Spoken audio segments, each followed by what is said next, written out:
Tardes alumnos, hoy vamos a comenzar a desarrollar las lecturas o abordajes o métodos de la obra pictórica.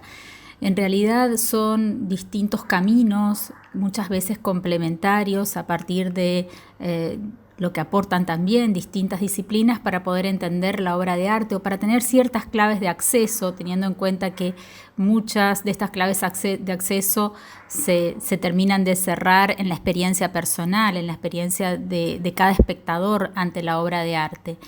Y que además las lecturas que podemos hacer, que luego vamos a trabajar sobre un texto que ustedes tienen en la bibliografía referido a la polisemia de la imagen.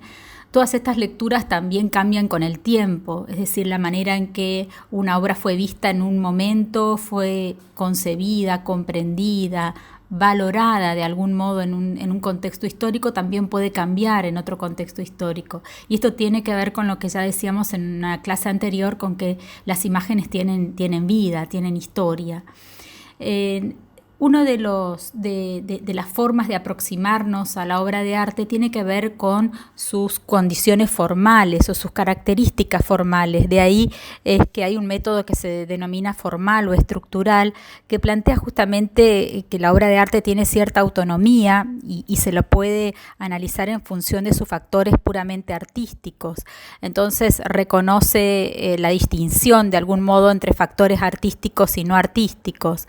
Si bien las cualidades formales de la obra de arte no son importantes entenderlas, y por eso es que estuvimos viendo el lenguaje visual para poder valorar, analizar estas cualidades formales. Esto no implica que desde otras lecturas se puedan complementar, obviamente, el análisis formal de una obra de arte.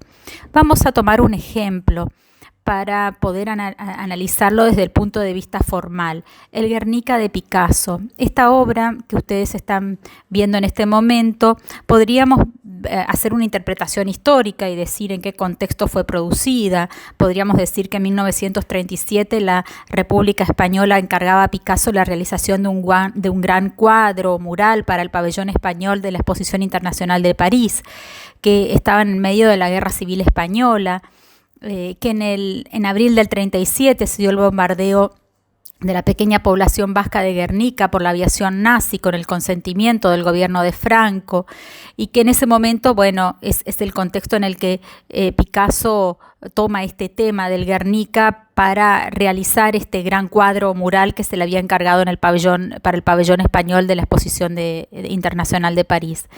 Eso sería una cuestión más bien de contexto, pero si tenemos que hacer una interpretación puramente formal o estructural que tiene que ver con el espacio, con la luz, con los colores, con la construcción o composición del cuadro, con el ritmo, es a lo que nos referimos cuando hablamos de un método formal o de una forma de lectura de la obra pictórica donde se analizan las cualidades formales de la obra. Por ejemplo, podríamos decir que el espacio es un espacio de naturaleza compleja, donde se recalcan ciertas indicaciones de profundidad en los ángulos superior izquierdo y derecho, los dos huecos, a media altura la mesa, abajo el embaldosado, son todos indicadores de profundidad. Los personajes y animales están desprovistos de volumen y llenan el lienzo al plano, a excepción del caballo. Las formas están cohesionadas, lo que significa que el espacio creado por el artista corresponde a su naturaleza. El espacio no está construido en función de leyes ópticas, sino en función de una exigencia mental, según la cual cada forma obtiene el lugar de revelación que le es propio.